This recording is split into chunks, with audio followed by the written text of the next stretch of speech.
Harvard Divinity School. Uses and abuses of power in alternative spiritualities. Implications for spiritual care of patients and communities.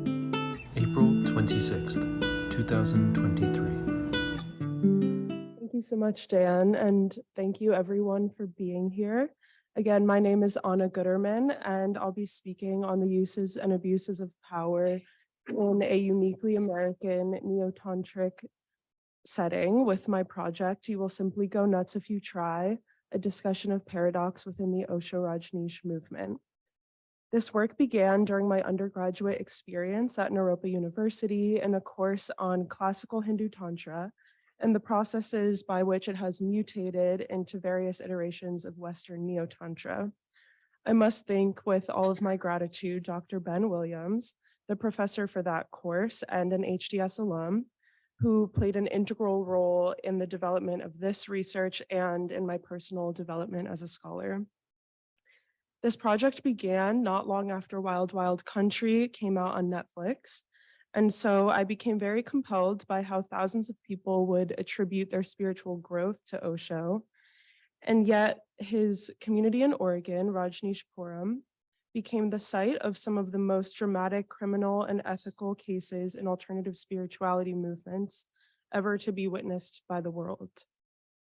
I chose to delve into some of the differences between classical Hindu Tantra and Osho's rendition of the teachings to discern how he was drawing from the tradition and twisting it to foster some evidently problematic power dynamics, both within the community and between the community and the outside world.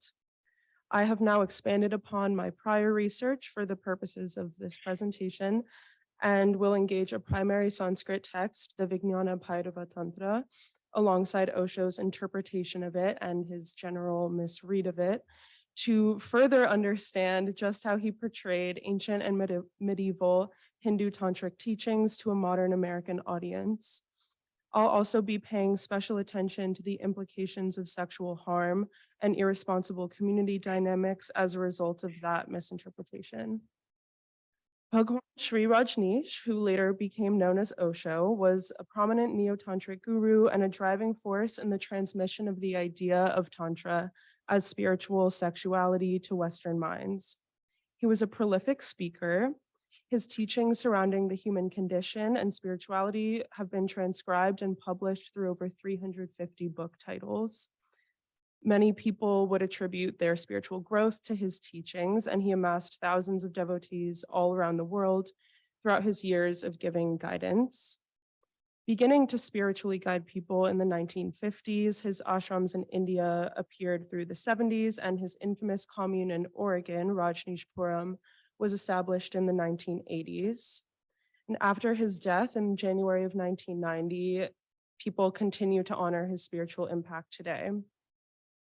However, despite his seemingly positive influence on the lives of many people, he also came to be publicly regarded as one of the most dangerous men on earth, as Rajneeshpuram became the center of several controversies and federal crimes. And I'm interested in how these radically different perceptions and experience of the same man can exist simultaneously. I will consider how Osho's focus on the disruption of the conditioned mind and his teachings urging immersion in the sensorial human experience, as opposed to the renunciation of it, suggest his awareness of the spirit of classical tantric teachings. However, his teachings and practices are not textually or historically grounded in the theological notions and practices of classical tantra. So ultimately, I will show that while he was an impactful teacher for some, and was emblematic in the construction of neo-tantric sensibilities in the West, he cannot be considered an authority on classical Hindu Tantra.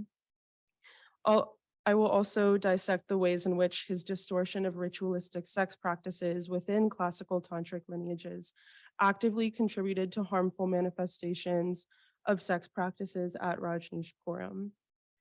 Before moving further, I'd like to speak to the title of my project. Osho said, "I have been consistently inconsistent so that you will never be able to make a dogma out of me. You will simply go nuts if you try. I am leaving something really terrible for scholars. They will not be able to make any sense out of me. They will go nuts, and they deserve it. They should go nuts. So the irony of these words is too perfect not to include here, and it just allowed me to laugh at myself as I performed this research. A fundamental aspect of the community practices at Rajneeshpuram was the use of sexual relationships as a proposed method for therapeutic healing. Sexual relationships were intended to serve as opportunities to practice being open and trusting. One member of the commune described their experience as coming to realize that, quote, relating is more important than having a relationship. Additionally, members generally found that the cultivation of intense and honest relationships with others allowed them to establish more authentic relationships with themselves. Evidently, this therapeutic method was not always perceived by outsiders who often interpreted Rajneeshpuram as a free sex commune with no further intentions behind their sexual actions. However, while there was purpose behind the teachings on sexuality at Rajneeshpuram, this doesn't immediately confirm their efficacy, ethics, or integrity. Moreover, and most importantly, the forms and purposes of ritual sex in classical Tantra are entirely different from the teachings Osho gave. Andre Perdue, the author of The Hindu Tantric World, details a specific sex ritual called the Kula Yaga, which is deemed to be the most important ritual of the Kula tradition. The ritual requires the practitioners to be masters of both their Kundalini and their sexuality, and to be perfect, accomplished beings endowed with supernatural faculties. Even just from these requirements alone, it's clear that sex practices at Rajneeshpuram were not in alignment with those of classical Tantra, for there weren't levels of awareness, experience, or power that practitioners were required to attain before becoming involved with sex practice. And this fostered the potential for harmful iterations of sex practice at the commune. A series of very specifically sanctified actions are involved in the Kula Yaga ritual, while sex practices at Rajneeshpuram were not laid out so precisely.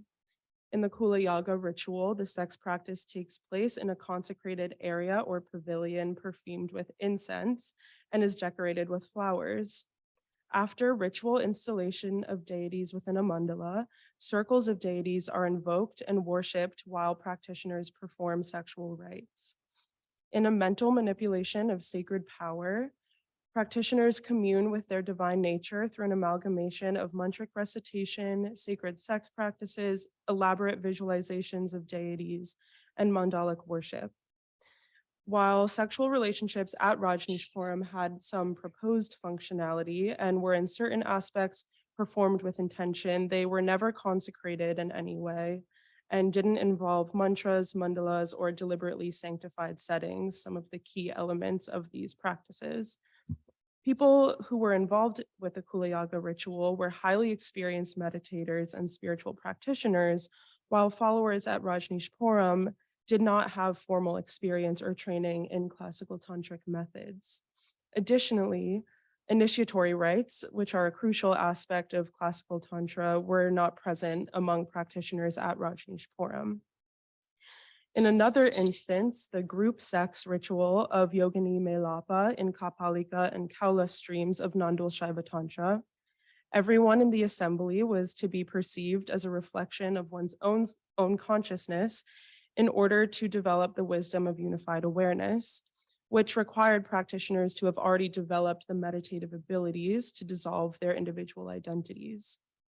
To the contrary, Osho discusses sex as an opportunity for individual freedom from the shackles of societal views on it, and he ultimately reinforces egoity in his pursuit to dissolve it. Whereas Osho's teachings on sacred sex were public and non-initiatory, sex in classical Tantra was often described as rahasya, secret, and was a crucial condition for complete initiation in the Kaula tradition. After one was already highly qualified as a practitioner and was in complete control of their sexuality to begin with. Again, these crucial differences in part account for the harm enacted at Rajneeshpuram. In addition, the transgressive nature of sex in classical Tantra was not aimed at altering the surrounding social world, but rather it was practiced as a means of directly accessing divinity. This was an esoteric mode of propitiation reserved for secret groups of people on the margins of society. On the other hand, the transgressive nature of sex, according to Osho, is a means of social revolution. And while the body was conceived as a locus for deities to visit and abide within during the ritual sex practices of classical Tantra, modern notions of the body are incredibly different, and Osho didn't accommodate for these differences or reference actual theological understandings of the body according to classical Tantra.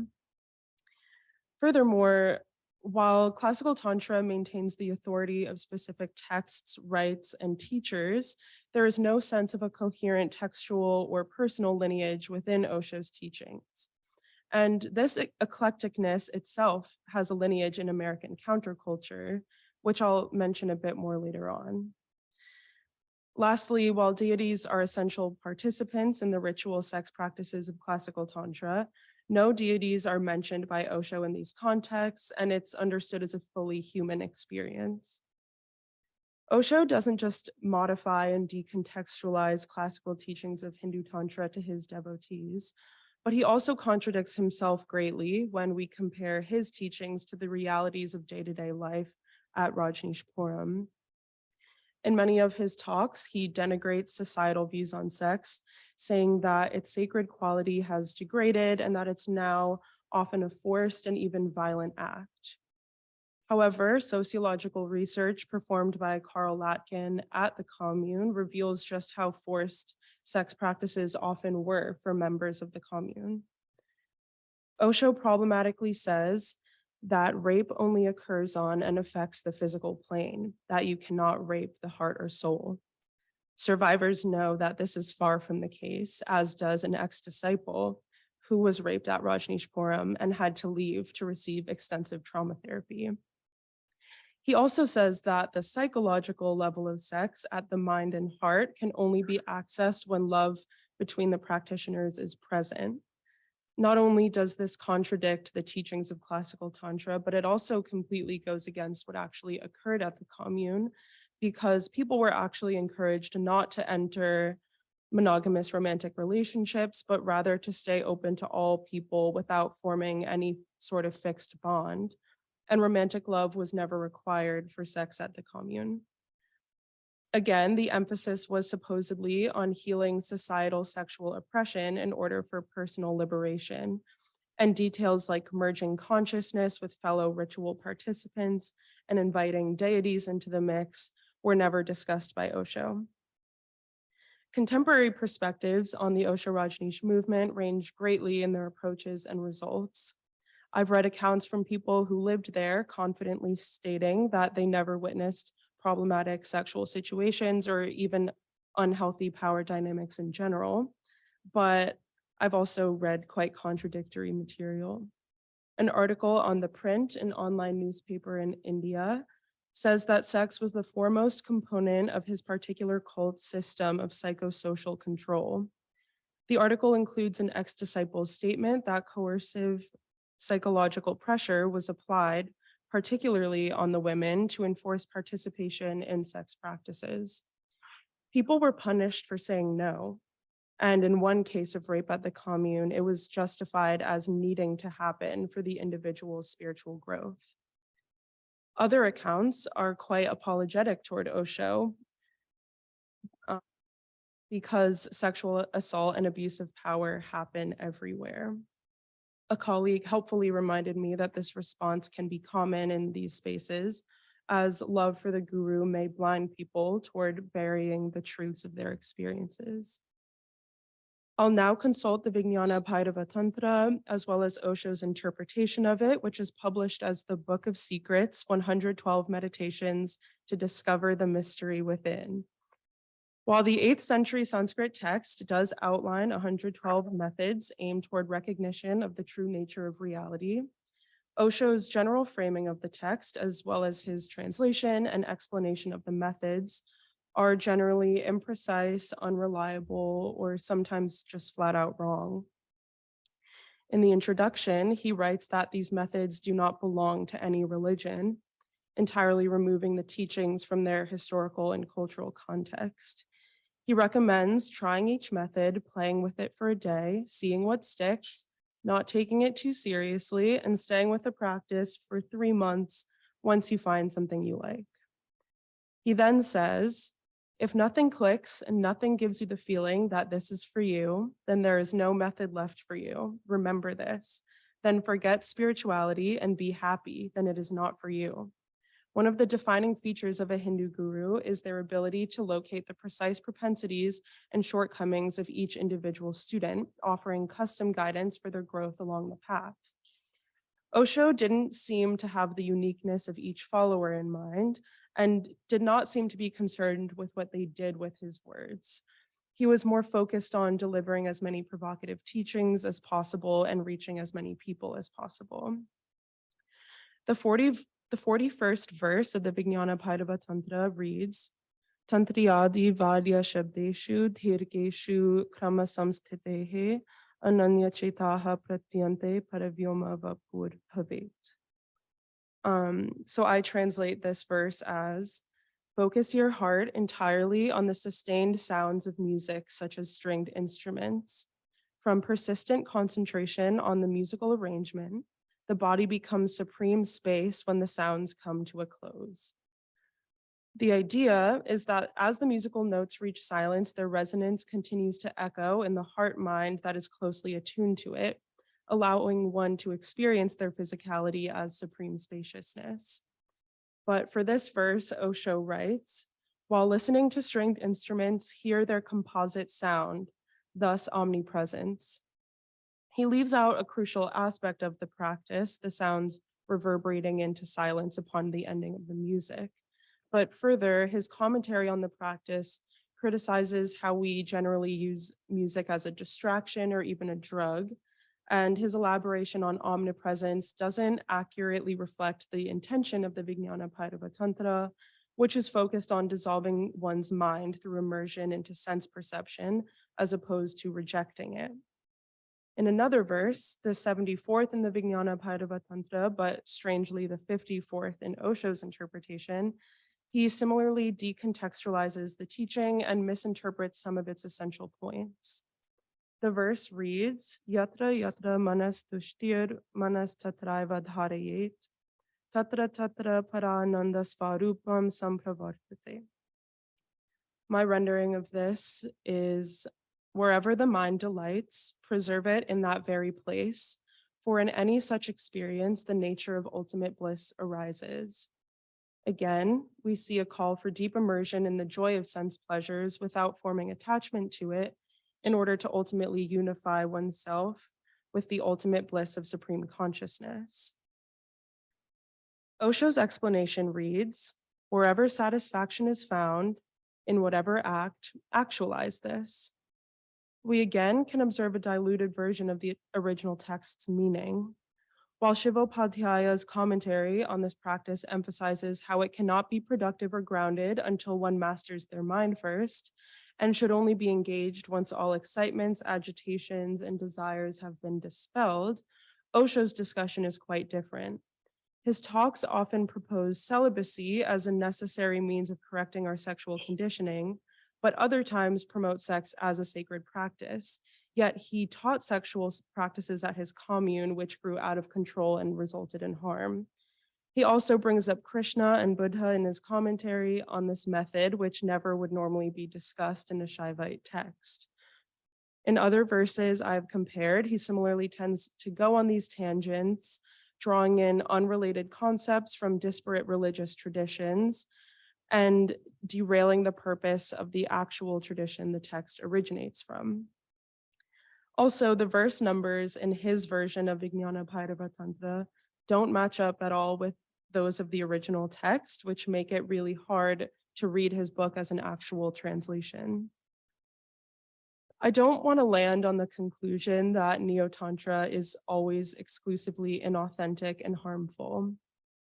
Shaman Hatley argues that while scholars agree on Neo-Tantra's general misinterpretations of classical teachings, we have not offered detailed correctives and studies of sexual practices in the classical texts.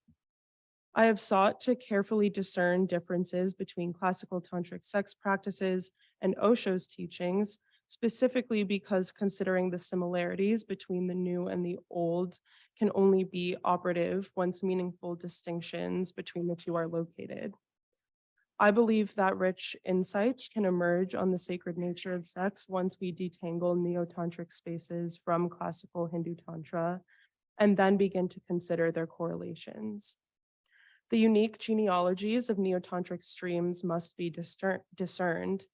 As I mentioned before, sometimes having no distinct history or body of texts to follow is central to the ethos of an alternative spirituality movement. As always, we leave with more questions than we arrived with.